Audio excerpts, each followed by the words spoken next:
the community of Gainesville for supporting volleyball. No matter whether Florida played or not, they're out here today watching a great match. Yeah, it really says a lot about what Mary has done here in Gainesville, and what a match yesterday for her team against this Texas team, losing it 3-1, losing Marcy Hampton, one of their key seniors, right in the last regular season match, but great match. That was a big win for Texas.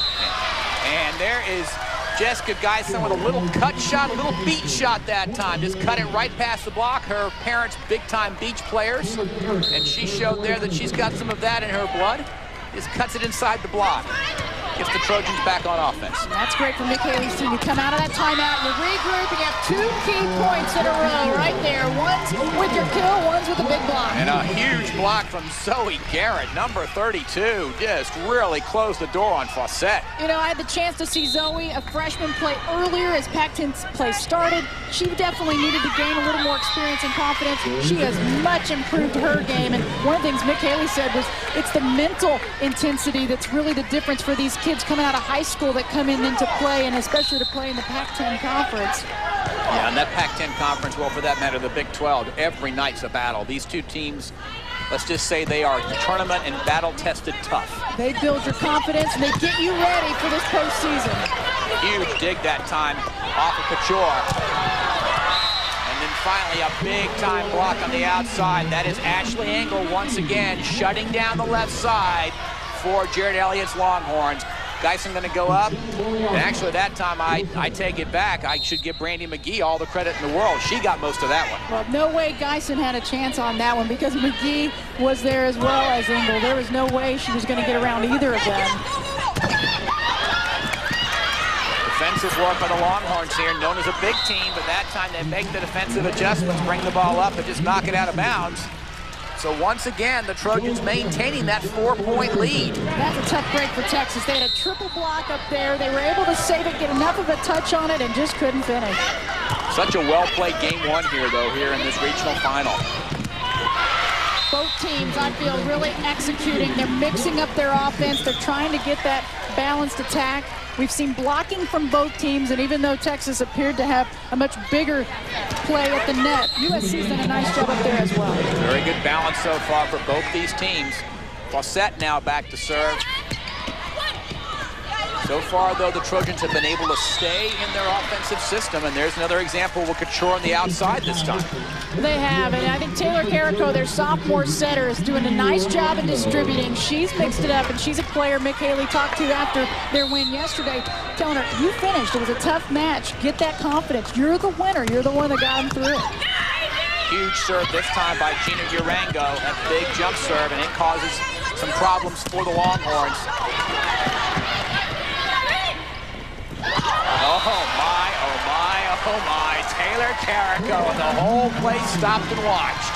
That fooled us all. Fooled everybody out there. What a smart decision. We talked about confidence from Taylor Carrico, their sophomore setter. Looks like she's going to go with this short, quick set in the middle. Oh, boy. Right in the middle, nobody there. Nobody moved. Big point for the Trojans, 23-18. They are up by 5.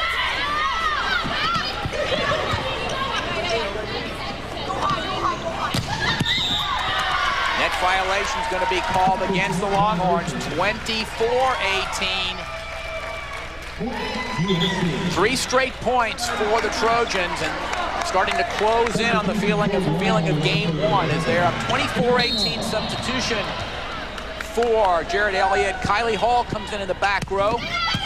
Defensive substitution. Diane Copenhagen takes advantage of an overpass, and it's 25-18, and Jared Elliott will call another timeout. His team out of system. It's exactly what USC had hoped to do. Serve well, get them out of their comfort zone, and they have. So far, the pace has really not been much of a factor, and Texas wants to push the pace, and they really have not been able to do so yet, Krista. You're right. They really haven't had control of this game. It's really been SC sort of calling the shots and deciding, and they've made a variety of different plays. They've mixed it up and gone to a lot of different players. Taylor Carrico, I think their sophomore setter, is making some great decisions, and she had a play earlier that just caught everybody off guard. Just sort of faked everybody out with that second ball kill, and they got a special name for that. They call her second ball kills the 310 kills. That's her area code out there in Southern California. I believe it after that one. It should have a name to it. Well, nobody made a move in that one. The whole Texas team just stood and watched that because we all thought she was making a set.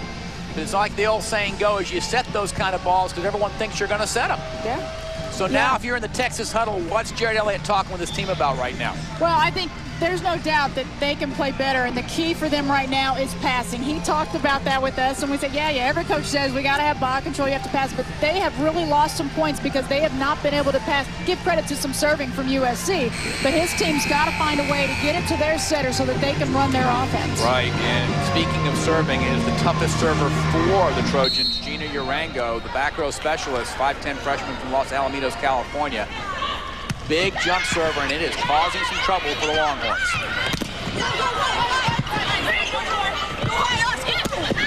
Once again,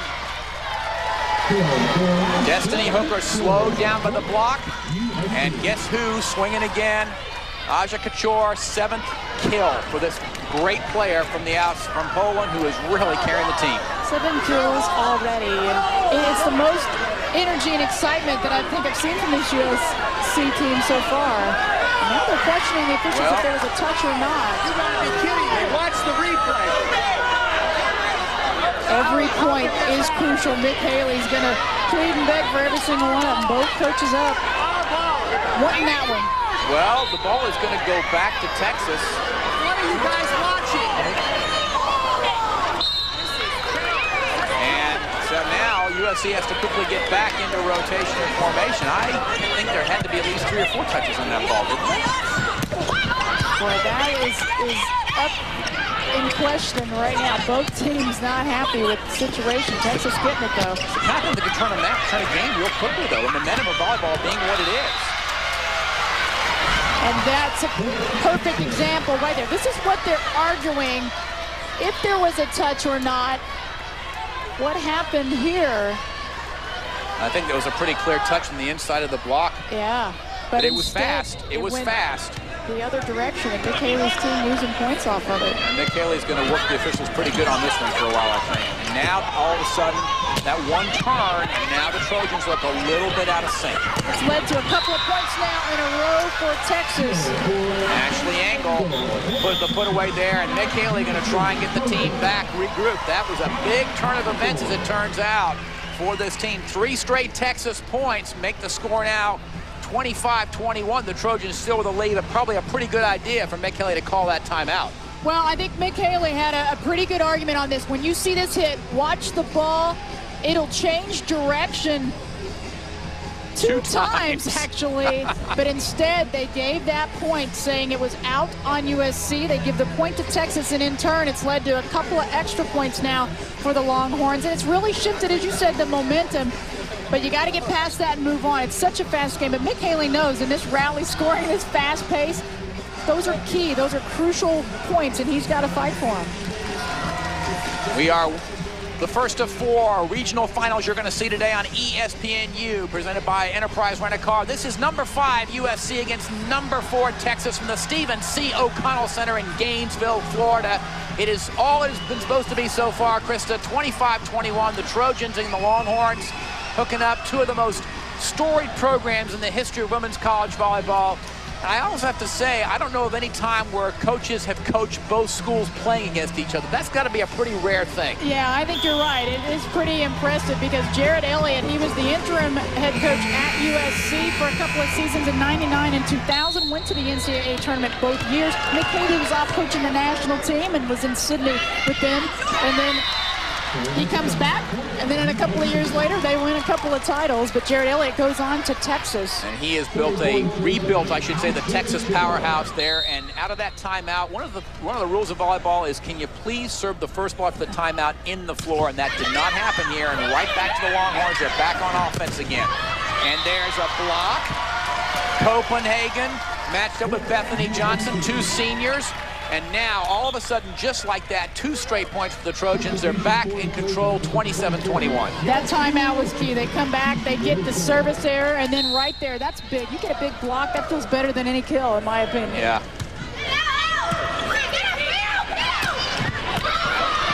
Wow, what an Off in the back row, Gina Urango with a big block, but eventually it doesn't matter as Lauren Polini, off the one-handed set from Michelle Moriarty, puts it down, but boy, oh boy, good defensive work.